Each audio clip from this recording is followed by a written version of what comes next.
दोस्तों, एक बार फिर से हाजिर हूँ मैं एक और कमाल की मूवी के साथ, जिसमें एक बेगुनाह लड़की को जेल में डाल दिया जाता है और वहां के जेलर से लेकर कैदियों तक सब उसका नाजायज फायदा उठाते हैं।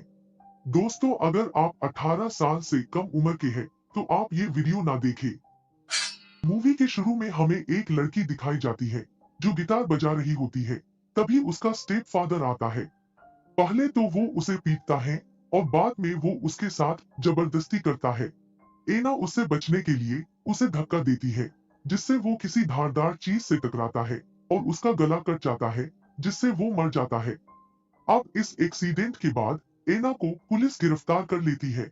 अगले दिन उसे कोर्ट में ले जाया जाता है, जहां वो अपने फेवर में बोलती है कि वो बस एक एक्सीडेंट था और वो अपना बचाव कर रही थी, क्योंकि उसका फादर यानी कि रॉबर्ट उसके साथ जबरदस्ती कर रहा था।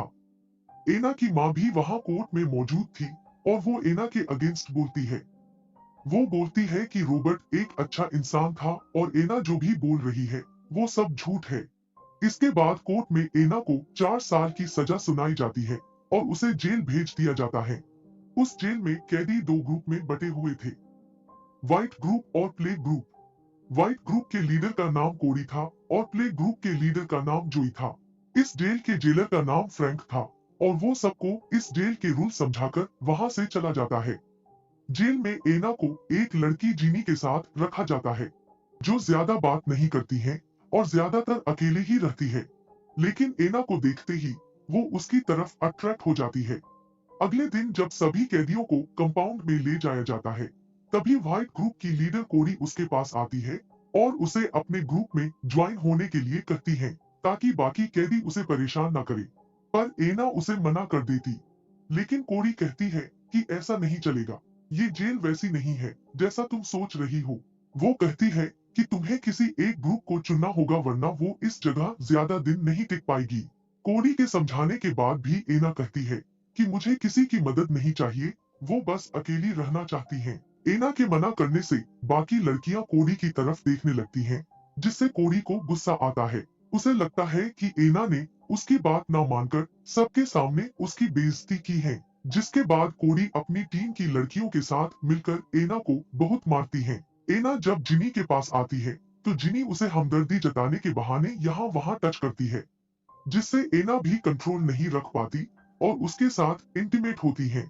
वहीं जोई की नजर भी एना पर थी। एक बार वो उसे अकेला देखकर उसके साथ छेड़खानी करने लगती है और अब एना समझ चुकी थी कि बिना ग्रुप ज्वाइन करे वो यहाँ नहीं रह सकती और वो कोरी के ग्रुप को ज्वाइन कर लेती है।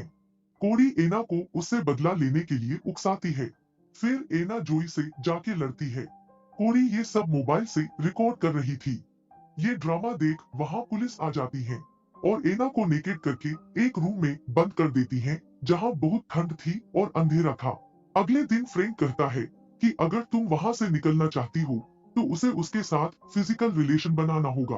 एना उसकी बात मान लेती है और फ्रैंक उसका फायदा उठाता है।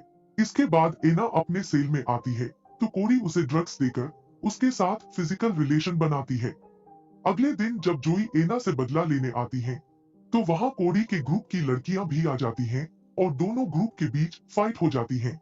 फ्रैंक इसके लिए एना को ही जिम्मेदार मानता है और उसे ब्लैकमेल करके वापस से उसके साथ इंटीमेट होता है। साथ ही वो ये भी कहता है कि अगली बार वो उसे माफ नहीं करेगा। एना वापस आती है और सारा गुस्सा जीनी पर निकालती है, जिससे जीनी डर जाती है और उसे खुद से दूर रहने को कहती है। और इसी बीच गलती से जीनी का होठ कट जाता है और जब गार्ड सारे कैदियों को चेक करने आते हैं, तो उन्हें जीनी का कटा हुआ होठ दिख जाता है और वो एना को फिर से फ्रैंक के पास भेज देते हैं। लेकिन इस बार फ्रैंक उसे कुछ नहीं करता, क्योंकि एना उसका मूड खराब कर देती है, ये कह के कि वो उसका रेप करता है। एना को भेजने से पहले वो उसे कहता है कि उनके बीच जो भी चल रहा है उसे वो रेप नहीं कर सकती है, और अगर उसे जानना है कि रेप क्या होता है, तो वो उसे ऐसी जगह भेज सकता है जहां उसे अच्छी तरह से पता चल जाएगा कि रेप क्या होता है। फ्रैंक की बात सुनकर एना गुस्सा हो जाती है और कोरी के पास आकर नशा करने के लिए ड्रग्स मांगती है। कोरी कहती है कि ये सब चीजें अब उसे खुद से खरीदनी होगी।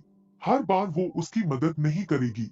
एना कोरी की बातों को गलत रूप में लेती है और उसे कहती है कि उसे अकेले रहना है और अब वो उन लोगों के साथ नहीं रह सकती। एना की बात सुनकर कोरी बुरा मान जाती है और उसे अपने ग्रुप से निकाल देती है। कोरी के वहां से चले जाने के बाद वो उस ग्रुप के पास जाती है जो हर वक्त ड्रग्स के नशे में डूबी रहती है। एना उनके पास जाके कहती है कि उसे भी इंजेक्शन चाहिए, जिसके बाद वो ड्रग्स के नशे में डूब जाती है। एना को इस हालत में देखकर कोरी को उसकी फिक्र होने लगती है और वो इनके पास जाकर उसे समझाने की कोशिश करती है, पर एना नहीं मानती।